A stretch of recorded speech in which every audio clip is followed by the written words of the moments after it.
Y-A-N, and then it is S-K, Warkhoyangs. Clear? Just a few examples. Opposites. Now, these opposites are found because such a large area is occupied by Asia. Had it been a smaller continent, in Australia we don't find these opposites.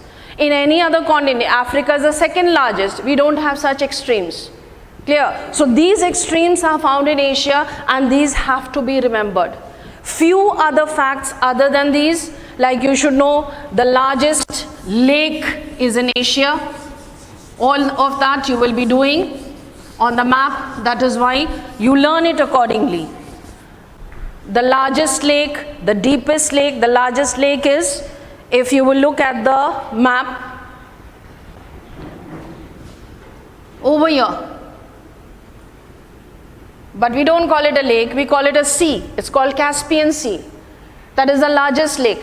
Now what is the difference between a sea and an ocean? Everyone knows. The size is different, depth is different. Why Caspian Sea is not called a Caspian Lake? The reason is the size. Strictly speaking, technically speaking, it is a lake, but because of the great size, we call it a sea. You will notice there are other seas close by. Black Sea, that's also a lake only. Mediterranean Sea, then there is an Aral Sea. They are all within the land, they are surrounded by land on all sides, but they are being called seas, just to indicate to the students of geography that they are vast expanses of water. Clear? So you have the largest lake, you have the largest sea also. Again I will refer to the map. South China Sea. Now these seas are along the edges of the continent, along the margins of the continent.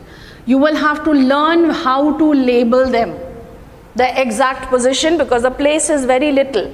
If your handwritings are big, you will draw arrows to point to the exact point. Suppose you can't fit in South China Sea over here, you will be drawing an arrow and writing the name somewhere below where there is space.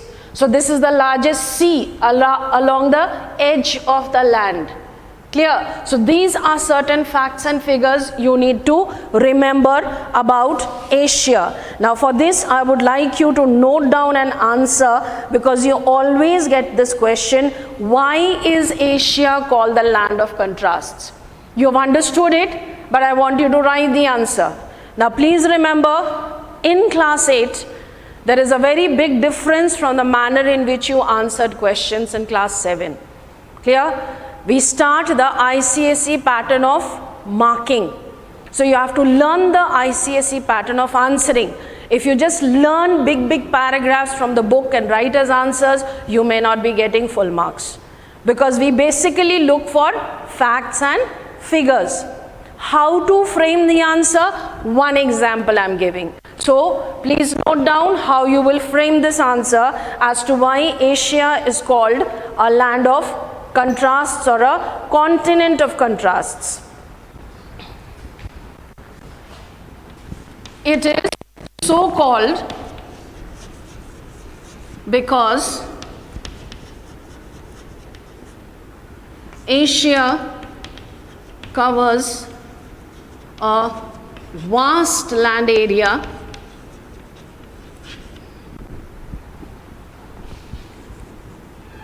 where a wide variety of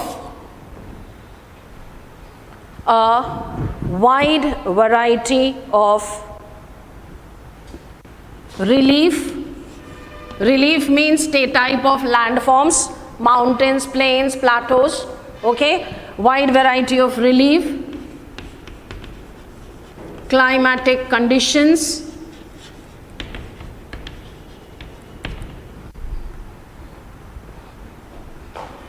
natural vegetation,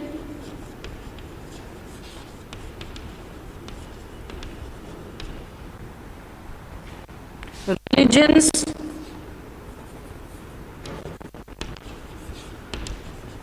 and cultures. are found.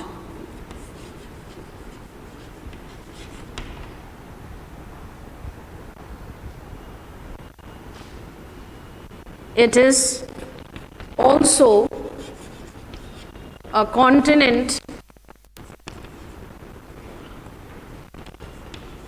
where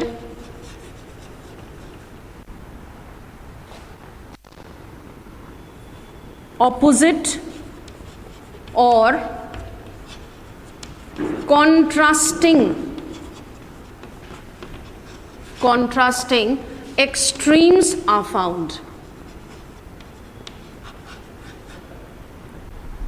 Contrasting extremes are found.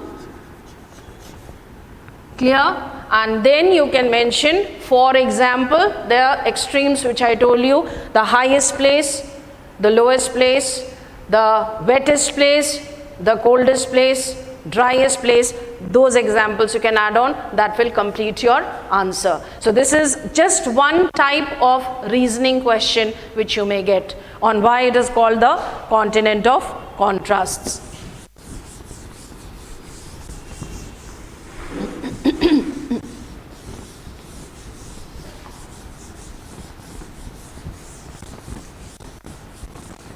Now, the next thing, we come to the next part of the chapter. The chapter looks very big, but if you divide it into categories, it will be easy to learn and remember the facts. If you try to sit down and learn all question answers together, it's going to be very confusing. Now, physical features are different from political features. Clear? When we talk about political features, make you note it down. Political divisions or features will be countries with their capitals. Countries with their capitals and their locations. Now, this case you don't need to understand anything, you just have to learn. Now, Asia is a very big continent, so it's a headache learning, right? So we try to put it into categories. Just remember, there are total 48 countries in Asia. And I will not expect you to learn all, but what are you supposed to learn? That you please note down. First and foremost, you should know location of India plus neighboring countries of India. All the neighbors of India you should know.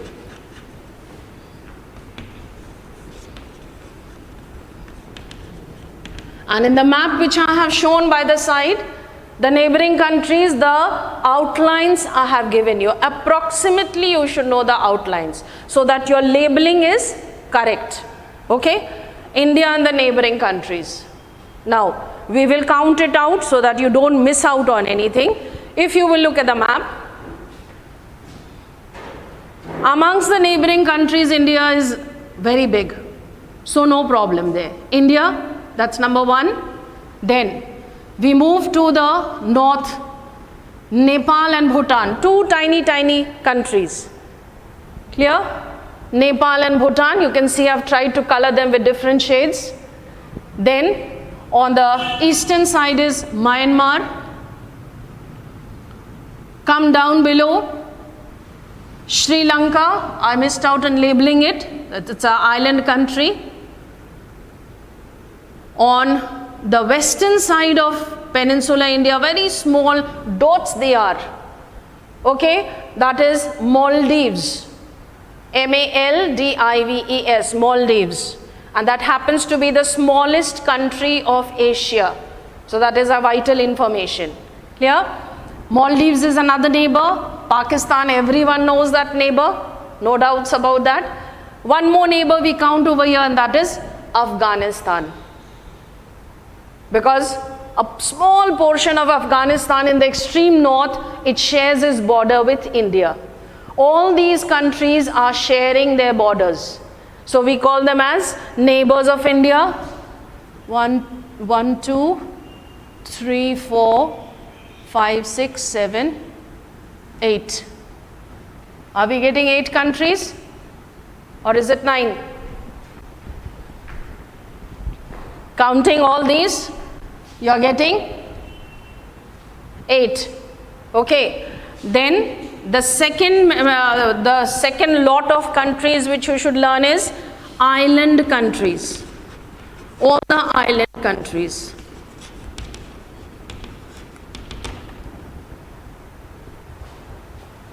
These are groups of small islands, all compacted together, starting with, see Japan over here. I have circled all these island countries with a yellow line.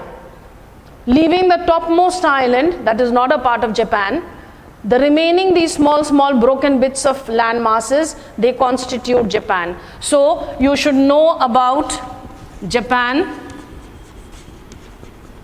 Come below that. After Japan comes your Taiwan, then is Philippines,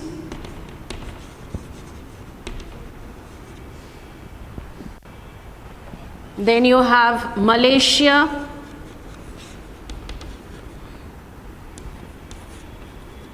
Indonesia,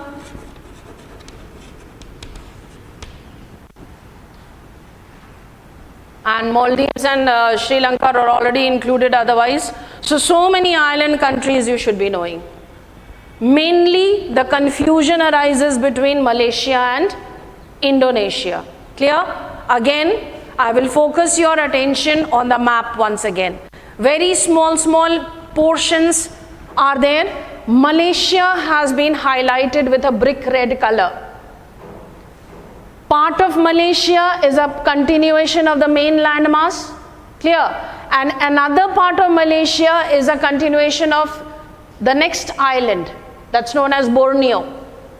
Clear? So Malaysia is in two bits, and the remaining all on the islands with a dotted green dot, they are all Indonesia.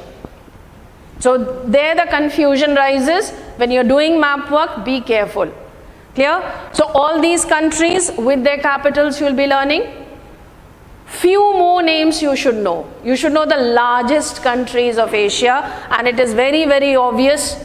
China is the largest. Clear? Russia used to be counted along with China. After the certain parts of Russia separated, so the area has become less, but you learn that name, it's easy to mark. So this is Russia right on top. Mongolia, you'll have to learn it for marking a plateau. So Mongolia is there. Beneath that is China. These are to be remembered. And on the western side, Iran and Iraq, they have a lot of political importance, and Saudi Arabia. So these are the few countries which I have chosen out for you to learn along with their capitals. These are political divisions. Not necessary to learn all. This is mainly for boys' school. Now we come to the physical part.